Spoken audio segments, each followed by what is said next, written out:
I'm going to talk conceptually about the economics of extreme events.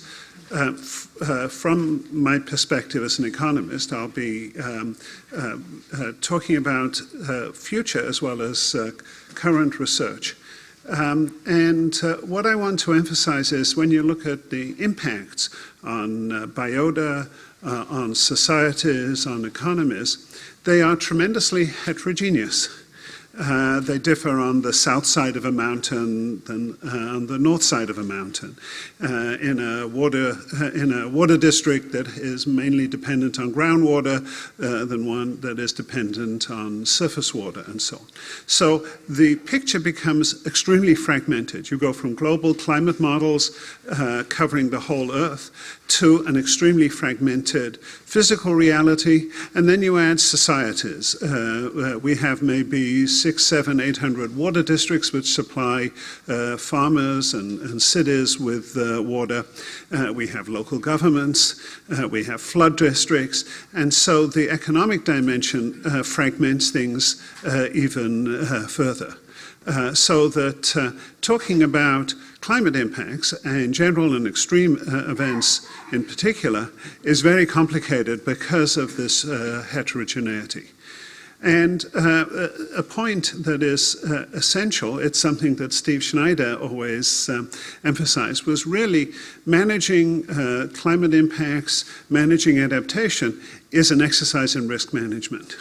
And we need to use the tools that have been developed in finance and in economics over the last 40 years, which haven't yet been applied in their full manner to thinking about climate change and extreme events.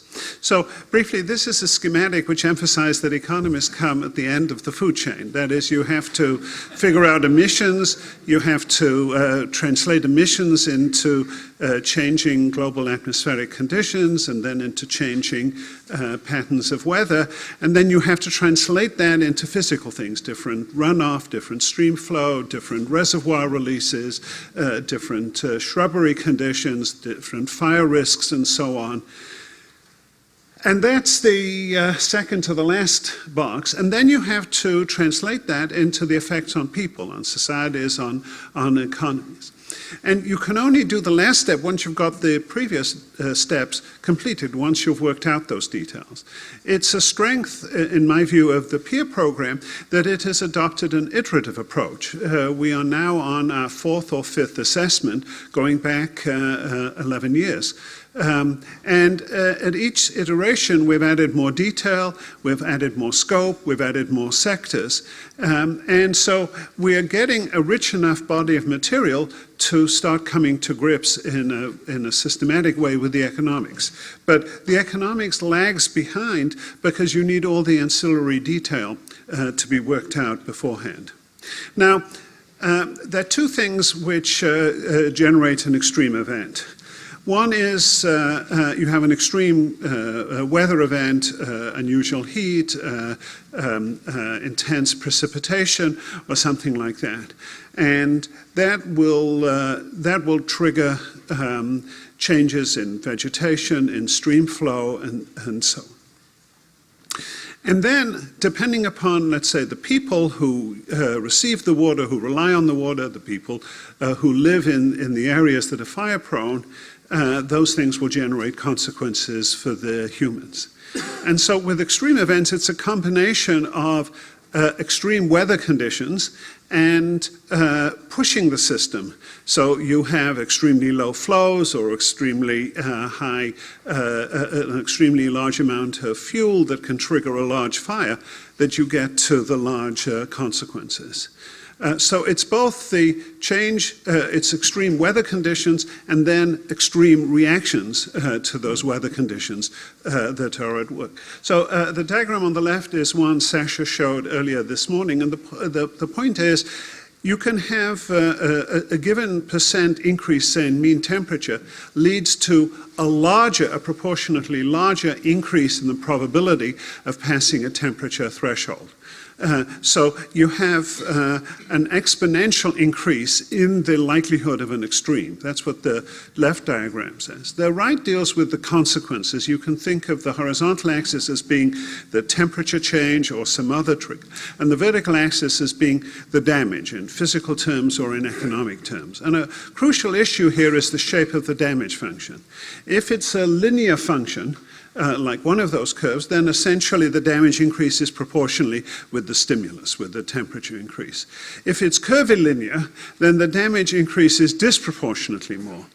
A major issue among economists who've looked at climate change for the last 6 or 7 years now really can be thought of as the issue of the curvature of the damage function.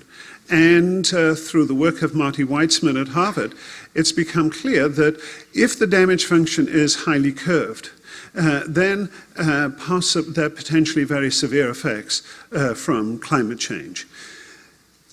This is just one example from Dan's work and Sasha's work of this sort of exponential increase in risk. This is the likelihood of an extreme wave of the sort that occurred historically between 1960 and 1980, 1 hour a year, and how frequently it'll occur as sea level rises by 10 centimeter, 20 centimeter, etc. And you get the obvious result that the higher the sea level, the greater the likelihood that the crest of a wave overcomes the seawalls or whatever and causes flooding. And so you have what is a modest rise in sea level, but an exponentially large increase in the risk of flooding. Now, another thing, much of the economic literature nationally and internationally until recently looked at a very broad view of climate impacts. What has changed the field, I think, in the last decade is the effect of downscaling, spatial downscaling, and California has been really a leader in using downscaling and making this available. But just to go through this, I'll take, say, the second column. The Hadley model, this was in the fourth assessment, predicted for the B1 scenario an increase in global average annual temperature of 2 degrees Celsius. And much of the economic literature until recently used a figure like that, 2 or 2.5 degrees, as the metric of climate change. But for the West, for California and much of the West, that was actually 3.3 degrees year-round, area-wide. But it was year-round, and for California, that same scenario was a 2.3 degree increase in the winter, but a 4.6 degree increase in the summer. And that's statewide. If you look at the Central Valley, where most of the agriculture is, if you look at the coast, particularly Southern California, where most of the people was, that was essentially, that same scenario would be a 5 degree. It makes a huge difference whether you think of this in your mind, whether you conceptualize this as a 2 degree change or a 5 degree change. Much of the existing literature until very recently, much of the economic analysis in the IPCC reports until recently used a number like 2. But where the people are, where the damage occurs, looking at this from California's perspective, the relevant number is something closer to 5. Ignore the point is, and ignore the math, it's a very simple point. Suppose you have a change of 3 degrees, but in some areas it's 2 degrees and in other areas it's 4 degrees, so it averages 3 degrees. The key thing is the linearity or non-linearity of the damage function. If the damage function is linear, you have 2 degrees, say here, and 4 degrees there, and it's the same as treating the whole area as 3. If the damage function is nonlinear, well, you don't have as much damage when it's 2 instead of 3, but you have disproportionately more damage when it's 4 instead of 3. And so the damages turn out to be higher. one of the studies underway, and I'd be very interested in collaborating with some of the scientists here, is looking at different degrees of spatial aggregation, trying to come up with some estimates of curvature of damage function, and trying to pin down how much error might exist in some of the existing economic studies of damages just because they've used broad area averages. And there's a way to correct this, and what the equation says is there are two things which are key to this. One is the curvature of the damage function, and the other is the variability in temperature change. And if you have both of those, then the damage can be very much greater. Now, a lot of the existing literature, so in some cases, some warming is beneficial, but too much warming is harmful. That, again, has been modeled by economists up to now using a quadratic function. And a quadratic function gives you a hill. So as temperature rises, damage increases. Let's say benefits increase, but then you lose the benefits, the yield, let's say. But a quadratic function gives you a symmetric shape. And so whatever you lose going down, you sort of gain in the areas that go up. And so in some sense, the net effect might be a wash with the symmetry. My colleague Wolfram Schlenker, who's about to move from Columbia to Berkeley, and Mike Roberts, also a former Berkeley grad, did a beautiful study which is summarized in the left diagrams. This is looking at 3 grains. And this is the finest data and the finest, most sophisticated statistical analysis that's yet appeared in the literature. On the horizontal axis is daily degree days, and the vertical axis is yield. This is non-parametric. The simplest representation is the lower graphs, the orange one. What you get is not a hill.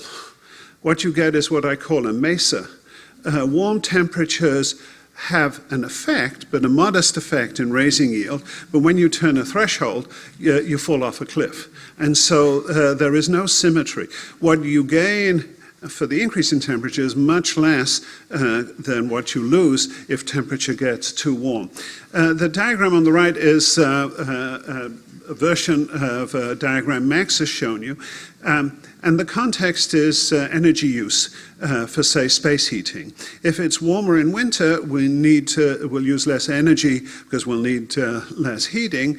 But if it's warmer in the summer, we'll need more energy because of the air conditioning. A number of prominent economists in the national assessments sort of assumed that this would be about a wash. And so there would be essentially no net effect on the energy sector. And they assumed a sort of symmetric but U-shaped relationship, so energy use went down as it got warmer, but then it went up. And this shows that it's not at all symmetric, it's more like a J shape. The other thing to note is the energy used for heating in the winter is baseload, and the energy used for cooling in the summer afternoons is peak power, and those cost differently. So very quickly, the existing work doesn't really try to pull out extreme events. Most of the existing economic damage functions take a number of case studies and fit a line to them, but they don't really identify or focus key extreme events, and events where there are thresholds, there are important thresholds, and the damages become different in nature, become more severe when you cross those thresholds. And so while physical scientists think of thresholds, the concept of thresholds hasn't shown up in the economic analysis. And what I'm suggesting here is something I think California should do. The EU is interested in this, in its damage assessment for climate change, is trying to flesh out the damage functions for different type of impacts and trying to identify turning points, thresholds, and trying to put together in effect, a set of damage functions which can be used, which would be specific to an impact and to a physical area, and which would then have to be added up, but trying to identify thresholds. There are two reasons why I think thresholds are important. One is they will give us a handle on the curvature of the damage function, on the extent to which damages might increase very nonlinearly. We need to know where those occur for assessing damages, and also for planning adaptation, because adaptation can be thought of as trying to shift a threshold and make the curve less steep when you cross the threshold. And so I think thinking in terms of thresholds is important. Let me just tell you what the idea here is. X star is a threshold. And the idea here is you have a certain level rate of damage below the threshold, and then, but after the threshold, the damage kicks up by a factor theta, which can be more than one. In real life, there might be multiple thresholds, 2, 3, 4, but I'm doing a simple analysis with one. And what comes out of this is, if you look at the overall damage, so you have a distribution of temperature changes. Sometimes you'll have small changes, so you'll stay below the threshold. Sometimes you'll have large changes, you'll be above the threshold.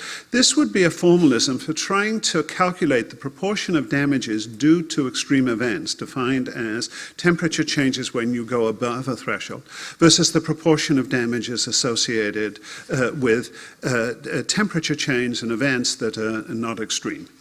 In many other areas, there's sort of a rule of thumb that 80% of the impact is associated with 20% of the cases, something like that. And I suspect that something like that might apply to climate change. This is a formalism for thinking about this. So, and just to relate this back, depending upon the sector, the sorts of things I'm thinking of as thresholds could be readily identified, and it would be a matter of thinking through what is, for this part of the state, the threshold in temperature change or stream flow or water deliveries or so on, and what is the damage.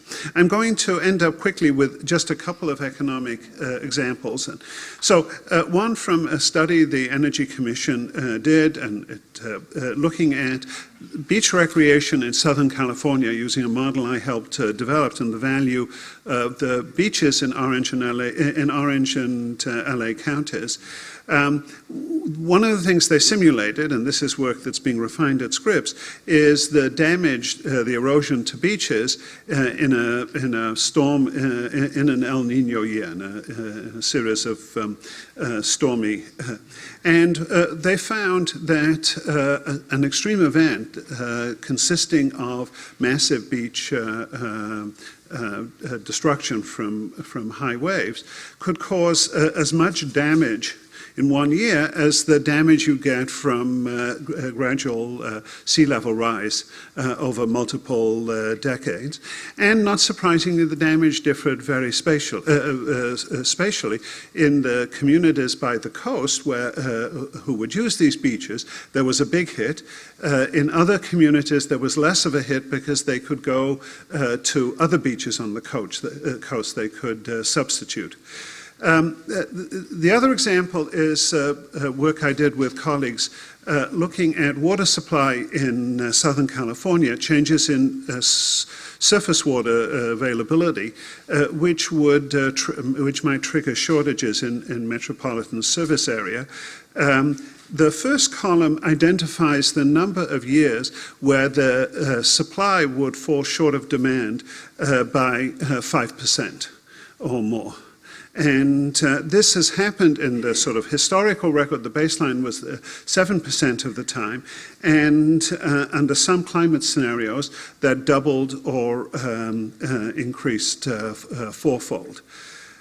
Then the issue was how widespread is the effect, if there is rationing, in terms of the loss of profit to firms that use it and the loss of what economists call consumer surplus to households that use it.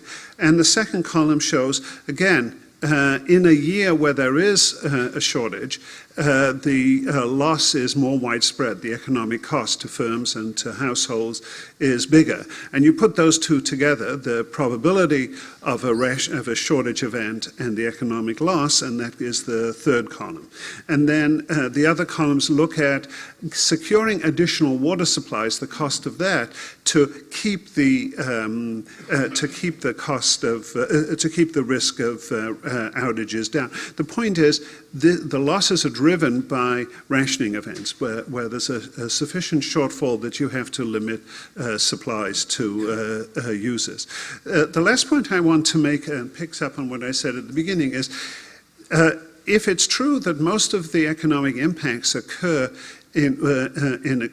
when there's extreme events, then this is very much a matter of thinking about what is the risk of extreme events. And economics has a well-developed body of theory measuring the value people would place on avoiding extreme events. When you buy insurance, you pay more than the actuarial expected loss. But you do that because you want to be sure that you are made whole if the event occurs, if your house burns down or if your car is stolen. The existing economic analysis has not factored in the risk aversion, the risk premium, the willingness to pay to avoid risk. But the last point I want to make is, what is relevant is a concept called downside risk aversion, which rests on the notion of an asymmetry. I mean, you're a water manager. You're committed to delivering 500,000 acre-feet to your customers. If you got more water, if there was 1 year the Central Valley Project or whatever could give you 600,000 acre-feet, that's nice, but your customers want 500,000 acre-feet and you don't get lots of brownie points by offering them more water than they want to. If you get 400,000 acre-feet, that's a big problem.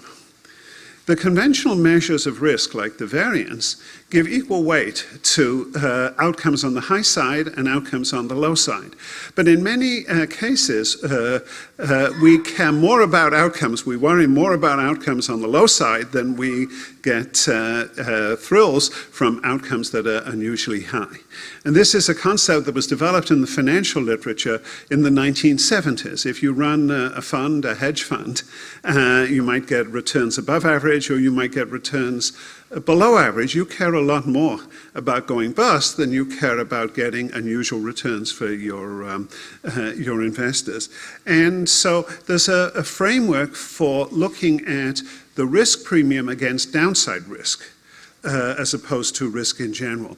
And this is illustrated in this diagram. The diagram on the right shows the black line, which is more or less dominated by the blue line. But you'll see the black line is water deliveries to Central Valley agriculture taking the rainfall experienced by California over the last 90 years or so. So this is the actual distribution of rainfall, and then modeling it as though for 90 years we've had the present water delivery system. And so you see rainfall, the amount of water delivered has never been more than about 16 million acre-feet, but has been as low as 6 million acre-feet. And there's a long left tail. That is, there are many years, there's a number of years where we had very low deliveries. There's nothing to stop the deliveries being above 16 million acre-feet on the right-hand side, but that's just what the distribution that we've been observed. The red and blue lines show the effects of climate change. This is work done with Larry Dale, simulating climate change scenarios with the present water infrastructure and then with the water delivery rules. The red line is the GFDL model, which is medium sensitivity. The blue lines are the PCM, which is low climate sensitivity. The solid line is the solid line is A2, the blue line, the dotted line is B1, less climate change. So there are two messages. One is the PCM model suggests very little change in water deliveries under either climate scenario. The red lines show you a large change in water deliveries. What's important is the change is to put more weight, more probability weight on bad outcomes. The curve is shifted to the left. The likelihood of shortages goes up disproportionately more than the likelihood of extra deliveries. In fact, in this graph, and this is just the last slide, the variance of deliveries doesn't change at all. But the downside risk changes greatly. This is the GFDL scenarios. The first column is looking at farm profit when you translate water deliveries to farm profit for the Central Valley agriculture. And you see with the GFDL, there is less profit, $300 million dollars versus $400 million in the baseline. And that's a significant loss.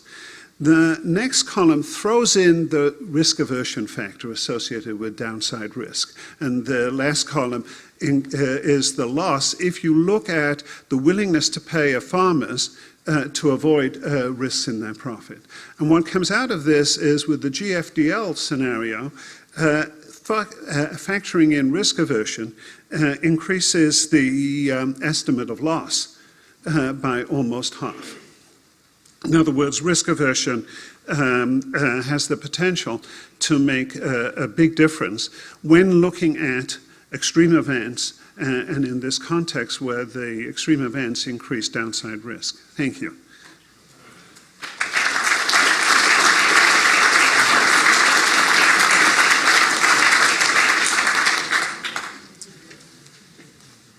Would you take out your pencils?